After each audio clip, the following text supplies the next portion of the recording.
¿Qué tal, amigas? ¿Qué tal, amigos? Me da mucho gusto saludarlos aquí en Análisis con su servidor Eduardo Andrade en el canal que tiene el mejor auditorio de YouTube. Y hoy les comparto, estoy estrenando aquí, miren nada más que micrófono, porque recibí varios mensajes de personas que me decían que el sonido estaba bajo. Otros más también me mandaron mensajes diciendo, no haga usted caso porque lo quieren distraer.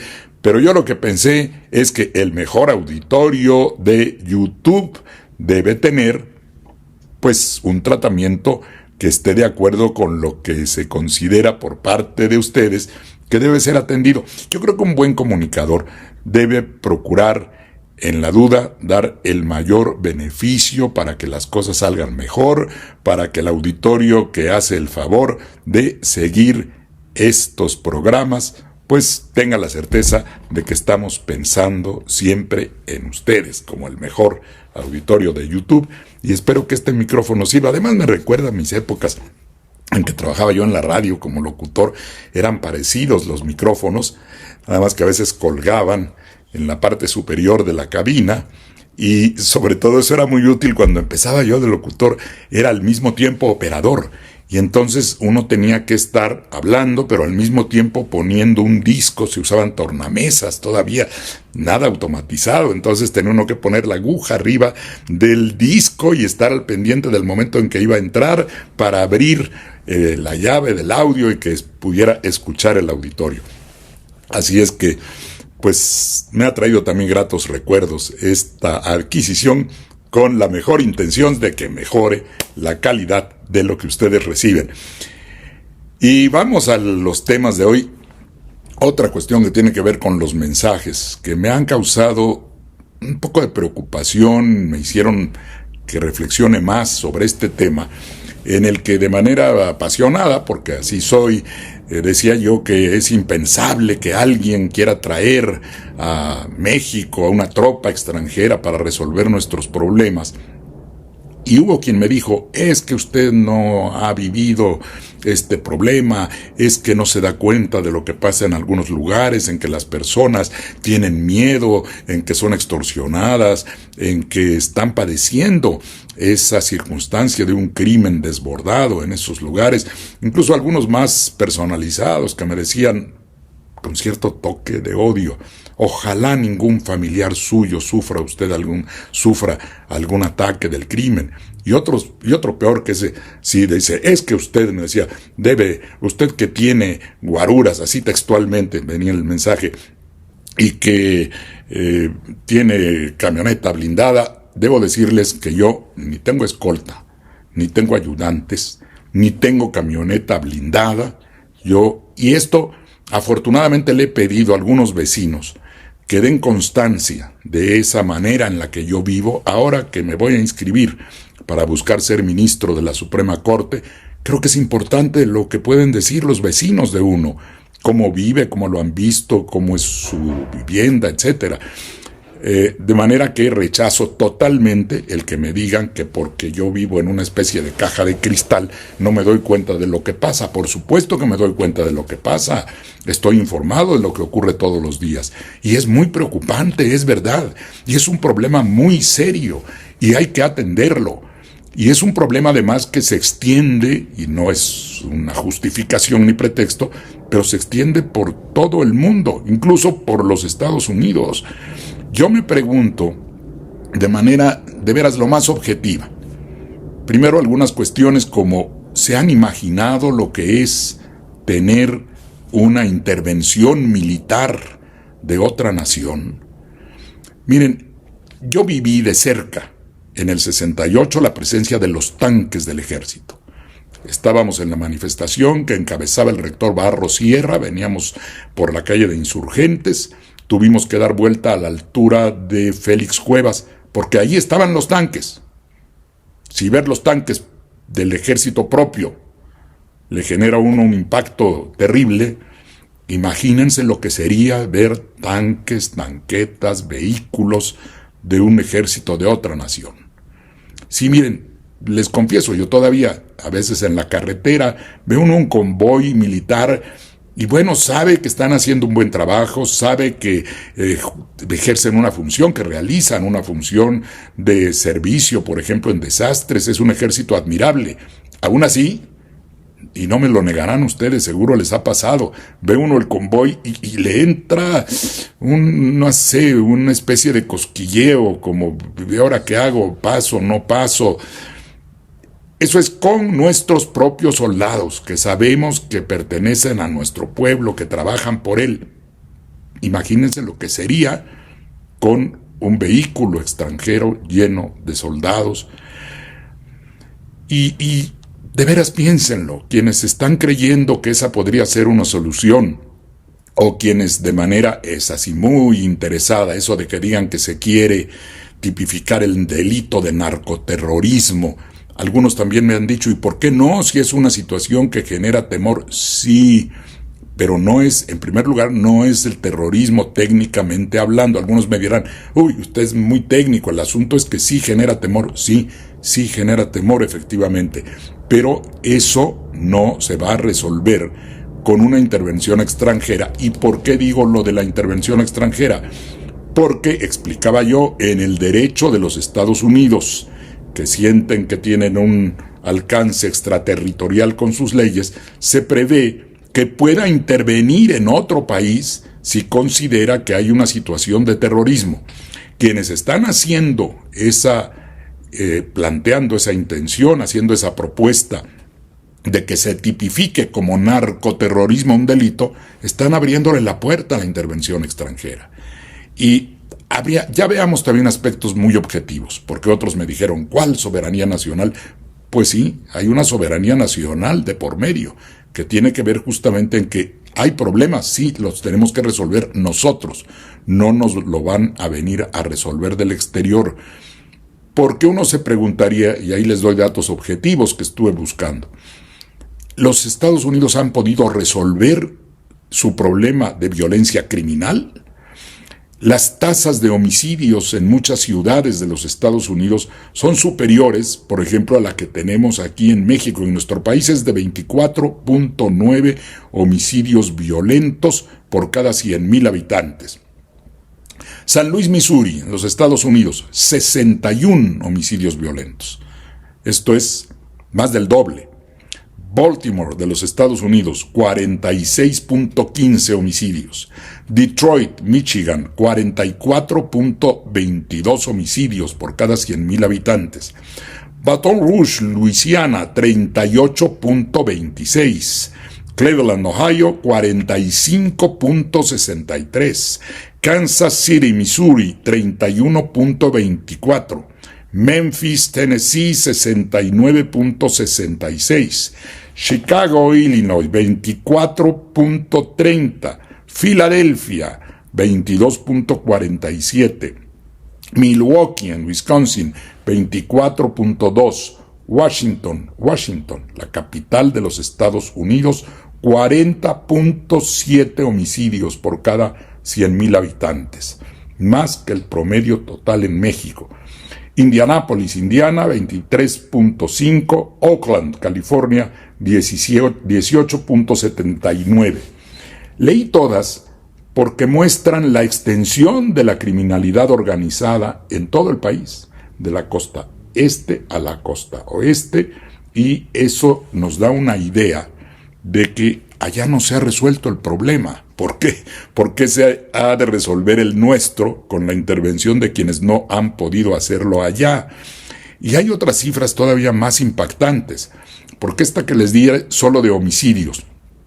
Hay una estadística también de delitos violentos que abarcan no solo los homicidios, sino todos los que tienen que ver con problemas delictivos que se ejercen de manera violenta.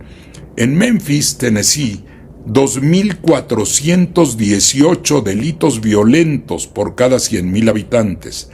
En Detroit, Michigan, 2.007. En Birmingham, Alabama, 1.911 delitos violentos por cada 100,000 habitantes. En Baltimore, Maryland, 1.833. San Luis, Missouri, 1.800. Little Rock, Arkansas, 1634. Cleveland, 1589. Y ahí le puedo seguir. No los quiero aburrir, pero esos son datos duros. No es nada más que estamos defendiendo la soberanía, que sí la estamos defendiendo. Pero también hay que reflexionar. Quienes reaccionan también de manera visceral un poco, pero los entiendo. También entiendo quien está desesperado porque nuestra situación tiene que mejorar. Ahora, habría que pensar también en darle la oportunidad, darle el beneficio de la duda al nuevo gobierno. García Harfuch tuvo buenos resultados en la Ciudad de México. Y el crimen organizado no solo se combate por medio de la violencia, sino como se ha planteado aquí en México por el nuevo gobierno, con inteligencia. ¿Qué es inteligencia? No es nada más ser inteligente, no, es tener datos precisos. ¿Dónde se dan los fenómenos delictivos? ¿Cuáles son las fuentes para que eso ocurra? ¿Cuáles son las relaciones de poder entre los grupos? ¿Cuáles son los flujos financieros que les permiten recibir recursos? En los cuales, por cierto, es también partícipe la banca internacional. Muchísimo dinero sucio se mueve a través de los mecanismos financieros mundiales. Pero hay paraísos fiscales. Las islas del Canal, que no son de nadie, dice la Gran Bretaña, que son de la corona británica, pero que no están bajo el gobierno británico. Y ahí se lava dinero impresionantemente. En paraísos fiscales, en las Islas Caimán, en el interior de los Estados Unidos, el estado de Delaware es un paraíso también de carácter fiscal. ¿Qué se hace a nivel internacional para frenar eso? Y eso no lo va a frenar un ejército. Lo va a frenar una política seria que no permita la complicidad del sistema financiero, indirecta si se quiere, pero complicidad al fin con el crimen organizado. Y fíjense, ahorita que decía yo de las causas, déjenme busqué tanta información, busqué las causas principales de esas situaciones tan violentas en algunas ciudades de los Estados Unidos. Los análisis que se hacen al respecto dice que una de las causas importantes son las desigualdades socioeconómicas, la pobreza, el desempleo. No quiere decir que los pobres van a ser criminales, no, tampoco, porque luego sacan las cosas de contexto, pero hay causas profundas sociales que tienen que ver con el surgimiento y el desarrollo de la criminalidad. Áreas urbanas descuidadas, sitios donde se reúnen pandillas, y se van generando ahí organizaciones criminales que aumentan su capacidad criminal cometiendo distintos tipos de delitos. Factores sociales y familiares, entornos familiares disfuncionales, exposición a la violencia doméstica, etc. Quiere decir que pensar en las causas también, porque alguno de los mensajes decía, sigan pensando en las causas. Es que las causas son las causas. Las cosas suceden porque tuvieron un antecedente que las provoca. De manera que hay que ver dónde están esas causas. Y unas de ellas tienen que ver indefectiblemente con la desigualdad, con la descomposición familiar, con la agresividad en el entorno urbano, en fin. Siguiente factor.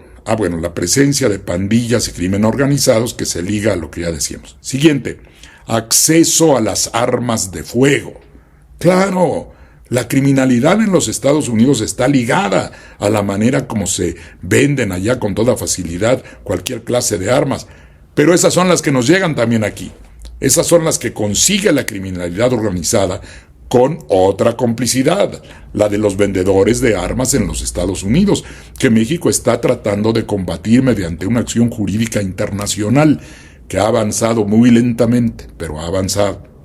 Ojalá de veras se pudiera controlar ese flujo que proviene de la industria armamentista de los Estados Unidos, que riega con recursos a los congresistas estadounidenses. Allá pueden darse abiertamente todo tipo de donaciones de las empresas privadas a las campañas políticas y se hace público. Todo el mundo sabe la cantidad de dinero que mete la Rifle American Association, creo que se llama. Yo recuerdo haber estado en una reunión de legisladores de los Estados Unidos en un hotel precioso, con un lujo, tenían ahí gran atención para los miles de legisladores de los Estados Unidos que se reúnen anualmente, y a la entrada prácticamente una gran imagen que representaba a la American Rifle Association como patrocinadora del evento. Pues ahí se da uno cuenta por qué algo que dicen que no es corrupción, pues estará legalizado, pero el hecho de que los grupos privados de mayor poder, con incidencia incluso en el crecimiento del crimen, puedan pagar las campañas, puedan donar dinero para que se realice el avance de legisladores, y luego estos también pasan por las puertas giratorias a la dirección de empresas privadas y luego al gobierno estadounidense. Esos son verdades también. ¿Qué más? Consumo de sustancias. Estoy hablando de los Estados Unidos. El abuso de alcohol y de drogas está asociado al aumento de la criminalidad y, por supuesto, del fentanilo. Si el fentanilo no es el problema de dónde llega, el problema es dónde se consume. Bueno, los dos son problemas, están ligados. Pero ¿cuál es el problema que ellos tienen allá? Que se consumen grandes cantidades. Destruir la producción en México, que hay que hacerlo, por supuesto, pero lo debemos hacer los mexicanos. Y una vez que lo hiciéramos nosotros, y ojalá lo logremos, alguien más se los va a vender, y eso no quiere decir que se justifique que lo hagamos nosotros. Hay que distinguir eso muy bien, porque luego pueden salir con que, está usted defendiendo. No, yo ni estoy defendiendo criminalidad, ni estoy pensando que no debemos combatirla. No, todo eso hay que hacerlo, sí, nosotros, porque además los de fuera no lo van a venir a hacer. Además, otra cosa, ahorita que lo pensé, díganme, ¿dónde el ejército de los Estados Unidos ha resuelto un problema que se supone fue a arreglar? Hay que ver, la invasión de Irak, terminaron saliéndose sin haber resuelto el problema. Eso sí, hicieron enormes negocios aprovechando el petróleo iraquí. Afganistán ahora tiene un gobierno talibán y ahí estuvieron las tropas de los Estados Unidos. La República Dominicana, que fue invadida por los Estados Unidos. Vietnam, después de pérdida de miles y miles de vidas de estadounidenses, tuvieron que entregar la plaza. ¿Ganaron? ¿Resolvieron el problema? No. Ahora, de pronto también me imaginé, ¿qué pasaría si en enfrentamientos con grupos mexicanos, militares estadounidenses pierden la vida en nuestro país? Entonces el problema será todavía más grande y no se habrá resuelto el principal. Y les puedo seguir. Corea, hay todos los lugares donde se han ido a meter, han hecho buenos negocios, sin duda. La reconstrucción es un gran negocio también, pero no han resuelto nunca ningún problema que se supone iban a arreglar. Entonces, pensémoslo bien, no tiene ningún sentido, no. Dejemos de lado por un momento el vínculo con la soberanía y la patria, que me parecen importantísimos, y lamento que mucha gente los quiera hacer a un lado. Es pérdida de la identidad nacional. Pero por un momento dejémoslo aquí en la mesa y pensemos en los datos objetivos que acabo de dar. A eso habría que agregar que la criminalidad organizada se mueve. A lo mejor llega una tropa a una determinada ciudad y una de dos, o puede haber enfrentamientos severos que terminen siendo más violentos de lo que ya estaba la situación, o también pueden surgir resistencias, porque hay mucha gente en México también que estaría totalmente en contra de una intervención de ese tipo, y entonces los países invadidos forman equipos de resistencia que pueden recurrir a algún tipo de manifestación terrorista. Es así cuando se usan algunos instrumentos violentos, aunque se explique porque va en contra de quien está ocupando un país, pues generan también una gran incertidumbre, zozobra, y aumenta el nivel de violencia, porque viene otra causa de la violencia. Si por otro lado, Palestina, ¿verdad? Nada más habría que pensar en cómo está la situación ahí. Claro, ahí la intervención israelí ha provocado esa situación tan grave de violencia de los derechos humanos. Pero el caso es que esas acciones con ese nivel violento desde las instituciones armadas acaba agravando el problema. No lo va a resolver. No se ha resuelto el problema de la criminalidad organizada, no se ha resuelto en Estados Unidos, no se ha resuelto en Europa, no se ha resuelto en Japón. Es famosa la mafia yakuza de Japón. Lo que logran, y es lo que buscan generalmente las autoridades, es acotar un fenómeno que no se le puede justificar ni se puede defender, pero que existe desde tiempos inmemoriales. ¿Qué nos enseña la Biblia en sus primeras páginas? Cuando eran 4 quienes vivían en el mundo, el índice de criminalidad era del 25% de fallecidos, ¿no? Murió Abel a manos de Caín, y ya del 4 que había quedaban 3. Ahí eso nos enseña que el delito, desgraciadamente, es parte de la vida colectiva contra el cual hay que luchar. No se puede permitir la impunidad, pero hay que diseñar, decía yo hace rato, algún tipo de estrategia inteligente en el sentido de conocer dónde se va a actuar, cómo se va a actuar, qué tipo de medidas. A lo mejor en algún momento se requiere el uso de cierto grado de violencia, pero aplicado de una manera quirúrgica, porque cuando Calderón le dio por pegarle de palos al avispero, lo único que hizo fue hacer más grande el problema. Y eso mismo puede ocurrir si sucediese, toco madera, que Dios no lo quiera, y que no lo quieran los mexicanos tampoco, por favor, que vengan desde fuera a arreglar un problema que no se arreglaría y que solo agravaría la situación de violencia. Piénsenlo bien, porque el remedio muchas veces resulta peor que la enfermedad, y este sería uno de esos casos. Gracias por